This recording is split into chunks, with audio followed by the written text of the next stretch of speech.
അമ്മയപ്പന്മാരെ വേദനിപ്പിക്കുന്ന മക്കൾ.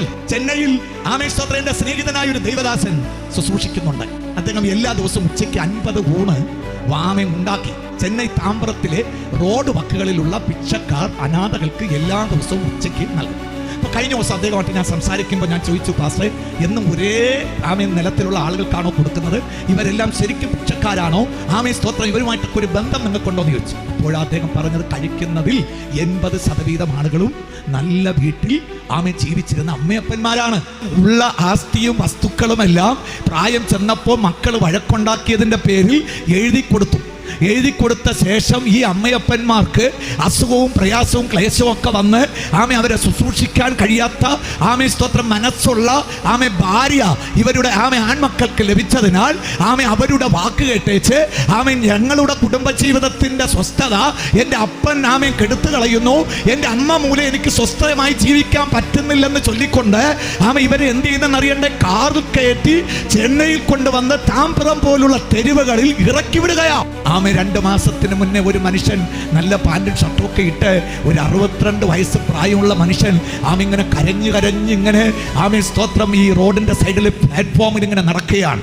ഉച്ചയ്ക്ക് 12 മണിക്ക് ഇവർ ഭക്ഷണം കൊണ്ടു കൊടുത്തപ്പോൾ അദ്ദേഹം വാങ്ങുന്നില്ല, കരഞ്ഞുകൊണ്ടേയിരിക്കുകയാണ്. ഉടനെ ഈ ദൈവദാസൻ പോയി ചോദിക്കുകയാണ്, സ്തോത്രം, അപ്പച്ചാ, താത്ത, എന്ത് പറ്റി, എന്താണ് കരയുന്നത്? അദ്ദേഹം പറഞ്ഞു, ഇന്ന സ്റ്റാറ്റസിൽ ഞാൻ ജീവിച്ചവനാണ്, എൻ്റെ ചോരയെ വിയർപ്പാക്കി ഞാൻ വസ്തു വാങ്ങി വീട് വെച്ചു, കുഞ്ഞുങ്ങളെ കെട്ടിച്ചു കൊടുത്തു. പക്ഷെങ്കിൽ ഒരു പ്രായമായപ്പോൾ ഇപ്പൊ ഒരു മക്കൾക്കും എന്നോട് ഇഷ്ടമില്ല. ഏറ്റവും ഒടുവിലുള്ള മുഴുവൻ സ്വത്തും ഇളയ മകനാണ് എഴുതി കൊടുത്തത്. മരിക്കും വരെ നോക്കിക്കൊള്ളാമെന്നുള്ള വ്യവസ്ഥയുടെ പേരിലാണ് എഴുതി കൊടുത്തത്. പക്ഷെങ്കിൽ അവൻ ഇപ്പോൾ എന്നെ, അവനും മകളും മരുമകളും ചേർന്ന് എന്നെ ഇവിടെ കൊണ്ടുവന്ന് വിട്ടേച്ചു പോയിരിക്കുകയാണ്. അപ്പൊ അദ്ദേഹം പറഞ്ഞു, നിങ്ങൾക്ക് തിരിച്ചു പോകാമല്ലേ? ആ പിതാവ് പറഞ്ഞത് ഇങ്ങനെയാണ്, തിരിച്ചു പോയിട്ട് എന്തെടുക്കാനോ?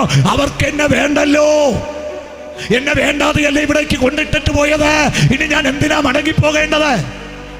ആ പാസ്റ്ററുടെ കയ്യിൽ നിന്ന് ഭക്ഷണം വാങ്ങിയില്ല.